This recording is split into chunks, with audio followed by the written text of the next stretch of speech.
Samantala, dumidiskarte ngayon ang mga motorboat drivers sa Dagupan City upang maibsan kahit papaanong epekto ng patuloy na pagtaas ng presyo ng krudo. Mula sa dating 10 pasahero, umaabot na ngayon sa 12 katao ang isinasakay sa bawat biyahe, kabilang mga estudyante at regular na mga pasahero.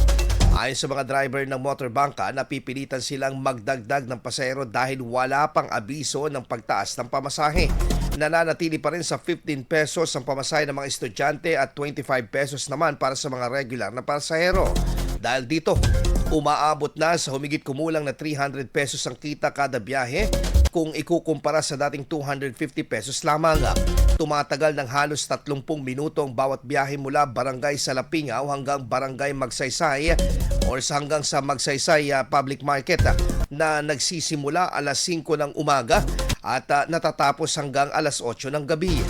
Hinaing ng mga motorboat drivers, malaking epekto sa kanilang kabuhayan ang pagtaas ng presyo ng krudo at umaasa silang bababa ang presyo ng gasolina upang gumaan ang kanilang gastusin sa pang-araw-araw na pasada.